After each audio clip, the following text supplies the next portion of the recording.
شہزادیوں سنو، ٹاور کٹ کے بارے میں سوچو. یقیناً ٹاور کی ضرورت ہے. جو ٹاور سے خالی ہے وہ بے گھر ہے، اور جس کے پاس ٹاور ہے وہی گھر میں ہے. لیکن کون سا ٹاور؟ انٹرنیٹ کا ٹاور نہیں. ہمیں چاہیے تو قادری ٹاور چاہیے، ہمیں چاہیے تو چشتی ٹاور چاہیے، ہمیں چاہیے تو رضوی ٹاور چاہیے، ہمیں چاہیے تو کریمی ٹاور چاہیے. جس کے پاس ایسے ٹاور آ جاتے ہیں وہ جہاں بھی رہتا ہے کھلا ہوا رہتا ہے. پیار سے بولو نا، سن کے بولو. اللہ توجہ حاضر کیجئے اور زیادہ ٹاور کے چکر میں مت پڑو. ابھی حضرت کے علاقے میں بہت بڑا حادثہ ہو گیا 3 دن پہلے. آپ نے نیٹ میں دیکھا ہوگا. یہ ٹاور کے ذریعے JSP نہ جی پی ایس میں، ارے بولو نا جی، بائک چلاتے ہو نا، اگر اجنبی جگہ جاتے ہو تو کیا کرتے ہو؟ میپ چالو کرتے ہو جی پی ایس. ارے بولو، جی پی ایس میپ چالو کیا تھا 3 لوگوں نے 4 ویلر پر بیٹھ کر کے. جی پی ایس میپ سے بریلی سے چلے، کچھ دوری سے چلے. بریلی شہر میں ہی ایک ندی پڑتی ہے جو حضرت کے سے بہت قریب ہے. جی پی ایس میپ نے ان کو وہی ندی کے اوپر بنے ہوئے پل کا راستہ دکھا دیا. اور جب پل پہ ان کی گاڑی چڑھی، نیٹ ان کو بتا رہا ہے کہ یہی راستہ ہے، میپ بتا رہا یہی راستہ ہے. 3 دن پہلے کی بات ہے، اسی راستے سے چلے.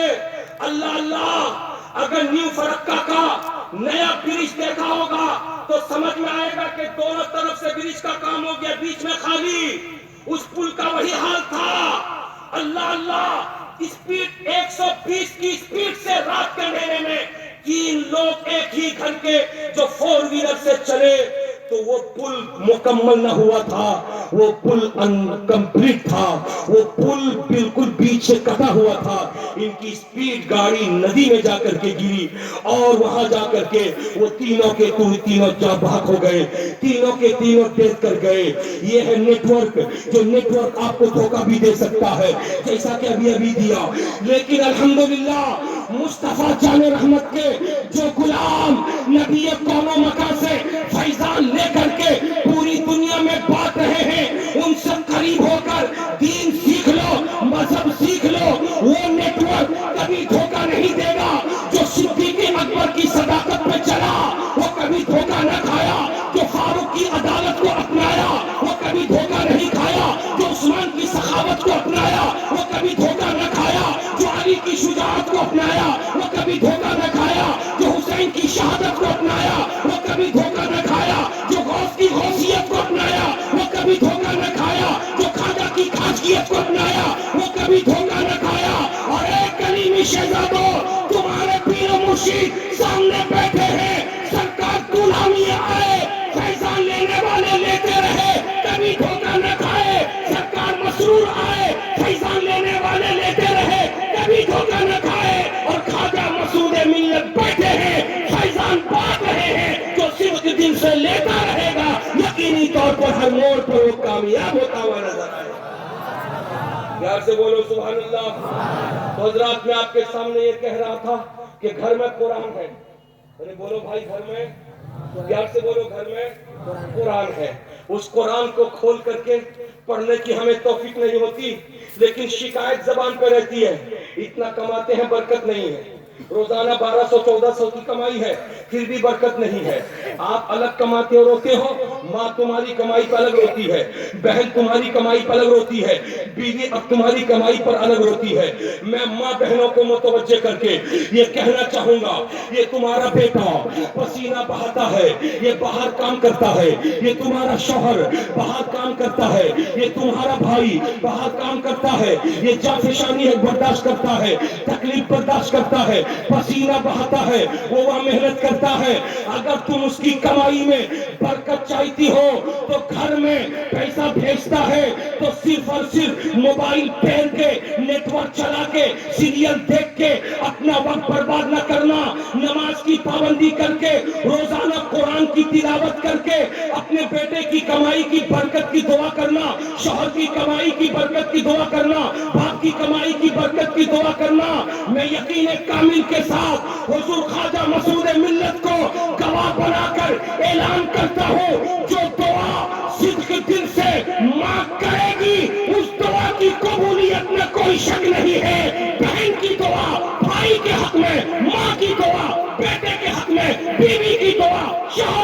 تمہیں قبول ہوگی، کام کما کے لائے گا، اتنی برکت ہوگی کہ سارا کام مکمل ہوتا ہوا نظر۔ پیار سے بولو سبحان اللہ۔ اور قرآن میں کتنی برکت ہے، اگر برکت دیکھنا چاہتے ہو تو توجہ حاضر کرو۔ اللہ اللہ، ایک جگہ پہ جلسہ ہونے والا تھا، اس جلسے کے بارے میں مائک سے لاؤڈ اسپیکر سے اعلان ہوا چاروں طرف۔ اعلان کرنے والا اعلان کرتے کرتے ایک کالج کے پاس سے گزرا کہ فلاں جگہ پہ ایک جلسہ ہونے والا ہے۔ اس کالج میں پڑھنے والی مسلم لڑکیوں کے ساتھ ساتھ غیر مسلم لڑکیاں بھی پڑھتی تھی۔ ایک غیر مسلم لڑکی ایک مسلم شہزادی سے پوچھتی ہے، تمہارے گرامے کچھ ہوئے نا کی؟ کہا کی ہوئے؟ کہا جلسہ ہوئے۔ اس لڑکی نے کہا کہ آمیو جاگو جلسہ سنبا جنو۔ اللہ اللہ، مسلم لڑکی نے ویلکم کیا۔ رات کا سناٹا ہے، جلسہ شروع ہو گیا۔ وہ ہندو لڑکی بھی آ گئی، مسلم لڑکی اپنے ساتھ میں لے کر جلسے میں آئی، اور جب اس نے قرآن پاک کی تلاوت سنا دل گدگد ہو گیا۔ مولانا صاحب کی تقریر ہونے لگی۔ مولانا صاحب نے تقریر کے دوران کہا، اے مسلمانوں، تمہارے گھر میں بے برکتی کی ایک وجہ یہ ہے کہ تم کوئی بھی کام کرتے ہو اللہ کے نام سے شروع نہیں کرتے، اسی لیے کوئی بھی کام کرو تو پہلے بسم اللہ الرحمن الرحیم کی تلاوت کرو۔ کھانا کھاؤ تو بولو بولو، بائک اسٹارٹ کرو تو بولو، پورا پڑھ رہے، اے سٹو آدھا کیا پڑھتا ہے، پورا پڑھ بسم اللہ الرحمن الرحیم۔ موٹر بائک چالو کرو تو بولو نا بھائی، گھر میں جاؤ تو داہنا پاؤں رکھو، ارے بولو نا بھائی، مسجد میں جاؤ تو داہنا پاؤں رکھو، بسم اللہ الرحمن الرحیم۔ نام بسم اللہ الرحمن کا معنی کیا ہوتا ہے معلوم ہے نا؟ اللہ کے نام سے شروع۔ معنی یاد کرو، کیا معنی ہے؟ اللہ کے نام سے شروع، جو بڑا مہربان اور نہایت رحم والا ہے۔ مولانا صاحب کی تقریر چل رہی تھی، جہاں مسلم لڑکی محظوظ ہو رہی تھی وہیں پہ ہندو لڑکی بھی محظوظ ہوئی۔ دوسری صبح جلسہ ختم ہوا، اپنے گھر گئی، اور جب گھر گئی تو گھر کا کام کاج کرنے کے لیے جھاڑو دینا شروع کیا، پڑھا بسم اللہ الرحمن الرحیم۔ برتن دھونا شروع کیا، پڑھا بسم اللہ الرحمن الرحیم۔ بستر بچھانا شروع کیا، پڑھا بسم اللہ الرحمن الرحیم۔ نہانا شروع کیا، پڑھا بسم اللہ الرحمن الرحیم۔ 2 4 5 دن تک جب بسم اللہ الرحمن الرحیم بسم اللہ الرحمن الرحیم کی تلاوت کثرت سے کیا تو ہندو گھر میں باپ تار گیا، ماں تار گئی، ضرور دال میں کچھ کالا ہے۔ پوچھنے لگا کہ میری پیاری بیٹی یہ کی پوچھو تمہیں؟ کہا بسم اللہ الرحمن الرحیم۔ کہنے لگا ہمارے تو ہندو، ہمیں تو مسلم نہیں، یہ کلمہ تو مسلمان پڑھتے ہیں، ہم لوگ نہیں پڑھتے ہیں۔ مسلم گھر میں آنے والی ہندو لڑکی کہنے لگی کون پڑھتا کون نہیں پڑھتا ہے، مجھ کو اس سے کوئی مطلب نہیں، بسم اللہ الرحمن الرحیم اتنا پیارا لگا کہ میں نے اس کو یاد کر لیا، اب مجھ سے کوئی بھی اس کو چھین نہیں سکتا۔ سبحان اللہ، سبحان اللہ، بول کے بولو سبحان اللہ۔ اگر آپ کو اچھا لگ رہا تو ہاتھ اٹھا کے بولو یا رسول اللہ۔ حضرات، باپ نے تنبیہ کیا، ماں بہنوں سنو، باپ نے تنبیہ کیا بیٹی چھوڑ، بیٹی نے چھوڑنے کا نام نہیں لیا۔ باپ نے ترکیب سوچی اس سے چھوڑوانا ہے، اس نے کیا کیا، اپنی بیٹی کو اپنی ایک سونے کی انگوٹھی تھی وہ انگوٹھی نکال کر کے دے دیا اور کہا کہ بیٹی اسے رکھ دینا، جب میں مانگوں تو مجھ کو دے دینا۔ بیٹی نے کہا بسم اللہ الرحمن الرحیم، ہتھیلی بڑھا دیا، باپ نے ہتھیلی میں رکھ دیا۔ اس بیٹی نے اس کو لیا، لے کر کے الماری کا دروازہ کھولا، بسم اللہ پڑھ کر کے انگوٹھی الماری کے اندر رکھ دیا۔ بیٹی ہٹی، باپ قریب گیا، چپکے سے الماری کھولا، انگوٹھی لیا اور لے کر کے سامنے والے دریا میں پھینک دیا۔ اللہ اللہ، بیٹی کو کچھ بھی پتا نہیں ہے، سامنے والے دریا میں پھینک دیا اور پھینک کر کے باہر چلا گیا۔ باہر سے ایک مچھلی، ریہو مچھلی، آپ کے یہاں ماچھ بہت پسند سے کھاتے ہیں، ارے بولو بھائی کھاتے ہیں نا، ماچھ بہت پسند سے کھاتے ہیں۔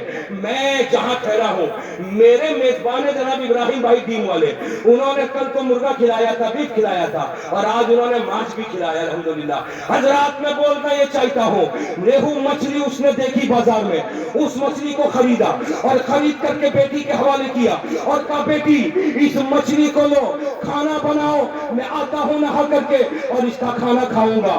بیٹی نے بسم اللہ پڑھ کے مچھلی لیا اور چھری لیا، بسم اللہ پڑھ کے جیسے مچھلی کو کاٹا تو کیا دیکھا کہ مچھلی مچھلی کے پیٹ کے اندر سے چمکتی ہوئی سونے کی انگوٹھی نکلی. جھوم کے بولو. اب بیٹی تردد میں ہے, یا اللہ یہ انگوٹھی کیسی؟ یاد آیا کہ باپ کی انگوٹھی, نہیں باپ کی انگوٹھی تو میں نے الماری میں رکھی ہے. توڑی ہوئی گئی, الماری کھولا, دیکھا جگہ خالی ہے, انگوٹھی نہیں ہے. سمجھ گئی یہی انگوٹھی ہے. لیکن ماجرا کیا ہے اللہ بہتر جانتا ہے. اس انگوٹھی کو لیا اور لے کر کمرے کے اندر گئی, اور جا کر کے اس نے جو کہا تھا, بہنوں سنو توجہ کے ساتھ, اس نے کمرے کے اندر پروردگار کو پکارا تھا, میرے مالک و مولا میں نہیں جانتی کہ انگوٹھی یہاں سے کیسے غائب ہوئی, لیکن دوبارہ میرے ہاتھ میں جب آ گئی ہے, اے میرا پروردگار تیرا کلام سچا ہے. میری مسلم سہیلی جو اسلام رکھتی ہے, میں اسلام سے دور تھی, لیکن پروردگار اس بند کمرے کے اندر آج میں دل کی عطا گہرائی سے اسلام قبول کر کے مسلمان بنتی ہوں. انگوٹھی کو لیا اور لے کر کے اس نے الماری کے اندر رکھ دیا. باپ آیا تھا, رات کا کھانا کھایا تھا, کھانا کھانے کے بعد ڈنڈا نکالا اور نکال کر کے بیوی کو بلایا اور کہا کہ دیکھنا میری پیاری بیوی, ابھی ابھی تیری بیٹی کو ہمیشہ کے لیے بسم اللہ چھڑا دوں گا. اس نے ڈنڈا اٹھا کر بیوی کو بلایا, بیٹی کو بلایا اور کہا کہ بیٹی انگوٹھی لا کے دو. جیسے بیٹی الماری کی طرف گئی, بابا خوش ہونے لگا, کہنے لگا دیکھو خوشی سے تو گئی ہے مگر خالی ہاتھ واپس آئے گی اور کہے گی بابا انگوٹھی کہاں ہے مجھ کو پتا نہیں, میں نے رکھا تو تھا, اب میں ڈنڈا اٹھاؤں گا اور پیٹوں گا اور کہوں گا بسم اللہ پڑھنا یاد رہتا ہے مگر انگوٹھی تو نے کہاں رکھی تجھ کو یاد نہیں ہے. لیکن حالات بدل گئے تھے. وہ لڑکی مسکراتی ہوئی انگوٹھی لے کر کے آئی, باپ کے ہاتھ میں دیا. باپ نے ہتھیلی پہ انگوٹھی لیا اور لے کر کے ایک نظر لڑکی کو دیکھتا ہے, دوسری نظر انگوٹھی کو دیکھتا ہے, ایک نظر لے بیٹی کو دیکھتا ہے, دوسری نظر انگوٹھی کو دیکھتا ہے. دیکھ کر کے پوچھتا بیٹی بول یہ انگوٹھی تو کہاں سے لائی, بیٹی بول انگوٹھی تو کہاں سے لائی, بیٹی بول انگوٹھی تو کہاں سے لائی. ابھی وہ پوچھ رہا تھا, بیٹی تو خاموش تھی مگر خیر سے آواز آتی ہے, او اللہ کے بندے بیٹی سے چرا مت کر, تو نے بیٹی کو انگوٹھی دیا تھا, بیٹی نے الماری میں رکھا تھا, تو نے غائب کر کے دریا میں لے کے پھینکا تھا. خدا کی مخلوق مچھلی دریا میں رہتی ہے, اللہ نے مخلوق مچھلی کو حکم دیا تھا اس انگوٹھی کو نکل جا, وہ انگوٹھی نکل گئی تھی. ایک شکاری جال پھینکا تھا, وہی مچھلی پکڑ میں آئی تھی, وہ شکاری بازار لا کے بیچا تھا, تو ہی خریدار بن کر کے گیا تھا, مچھلی گھر لایا تھا, بیٹی کے حوالے کیا تھا, بیٹی نے گلے کو چاک کیا تھا, انگوٹھی مل گئی تھی. اتنا سننا تھا 3 فٹ زمین کو چھوڑا اور چھوڑ کر کے جپ لیا اور کہا بیٹی اب دیر مت کر, مجھ کو کلمہ پڑھا کے مسلمان بنا دے. بیٹی بول رہی تھی بابا کس بنیاد پر کلمہ, تو بابا کہہ رہا تھا کہ میں نے سنا ہے پورے قرآن میں 6666 آیتیں ہیں, لیکن بسم اللہ الرحمن الرحیم ایک آیت ہے. جب ایک آیت کا اتنا پاور ہے تو پورے قرآن کا کتنا پاور ہوگا. نعرہ رسالت, فیضان قرآن, عظمت اہل بیت, فیضان حضور مسرور میاں, نعرہ تکبیر, نعرہ رسالت. سبحان اللہ, سبحان اللہ. اس لیے میں کہنا چاہتا ہوں ماں بہنوں, قرآن کی گھر میں تلاوت کرو, نماز کی پابندی کرو, اپنے بچوں کے حق میں دعائیں کرو. اس لیے کہ کل کے بچے اور تھے, آج کے بچے اور ہیں. کل کے بچے جو تھے وہ آپ کی بات مانتے تھے. جب ہم لوگوں کا بچپنا تھا اس بچپنے کو آپ نے دیکھا ہوگا, لیکن آج کا جو بچپنا ہے اس کو بھی آپ دیکھتے ہوئے نظر آ رہے ہیں. حضرات آج بے ادبی, آج گستاخی, آج بچوں کا ماں باپ کو نیگلیکٹ کرنا یہ عام ہوتا جا رہا ہے. اسی لیے میں کہتا ہوں کسی علاقے سے گزر جاؤ, اگر عالم علماء کی عزت ہو, اگر داڑھی والوں کی ٹوپی والوں کی عزت ہو تو سمجھ جانا اس علاقے کے لوگ